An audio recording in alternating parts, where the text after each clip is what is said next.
खाना हमारे मुख से एक लंबी नली द्वारा जो जाता है उसी को आहार नाल कहते हैं।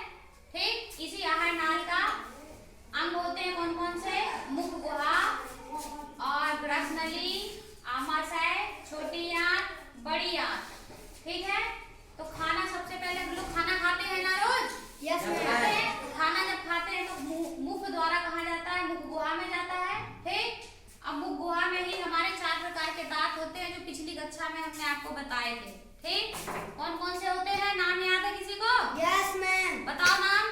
कृंतक, रदनक, अग्रचरणक, चरणक। कृंतक क्या करते हैं कि काटने करते हैं भोजन को, रदनक फाड़ने का, और अग्रचरणक और चरणक पीसने चबाने का। ठीक, तो मुख गुहा में खाना भोजन जो हमारा पीस जाता है, फिर उस भोजन में क्या मिलती है? लार। और हमारी लार में क्या पाया जाता है? टाइलिन एंजाइम पाया जाता है।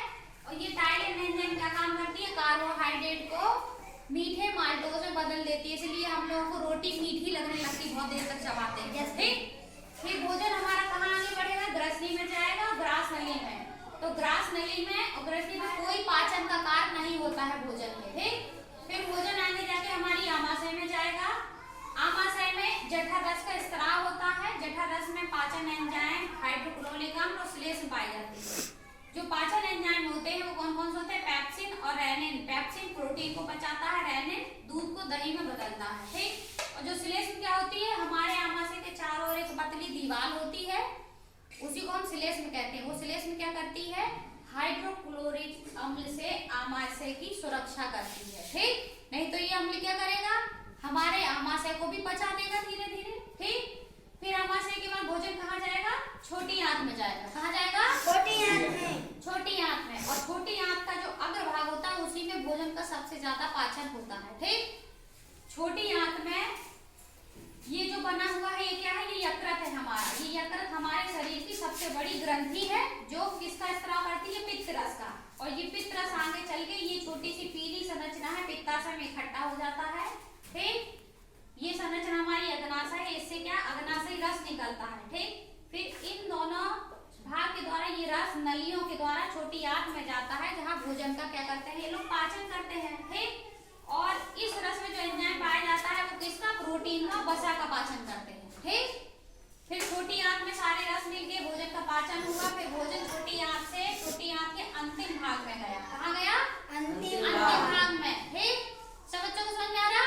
Yes ma'am. अंतिम भाग में गया। अब अंतिम भाग में छोटी आंत के अंदर उंगलियों जैसी संरचना होती है। ठीक, जिसका नाम क्या होता है? बिलाई।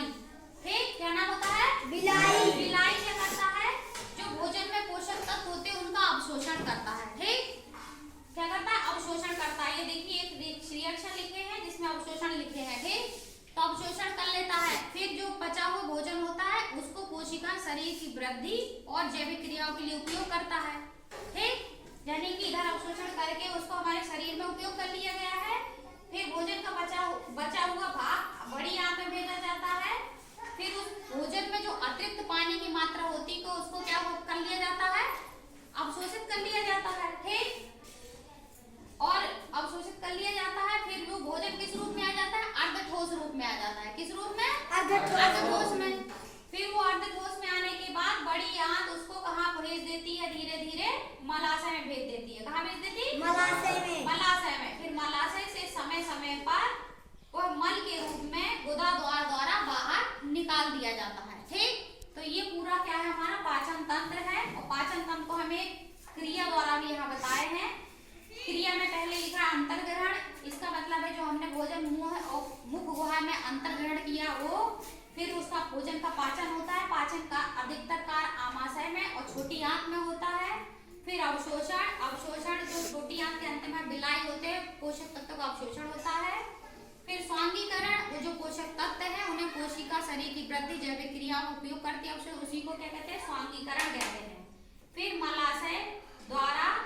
मलाशय से गुदा द्वारा भोजन का वो जो बचा हुआ भोजन होता है अर्धठोस उसका बाहर निकल दिया समय में, उसी को क्या कहते हैं?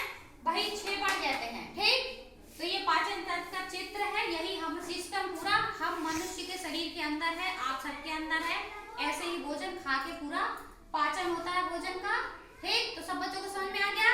यस। सब बच्चों को ये अच्छे से याद करना है और यहाँ सब बच्चों से एक एक करके हम पूरा पूछ के प्रेजेंट कराएंगे। ठीक।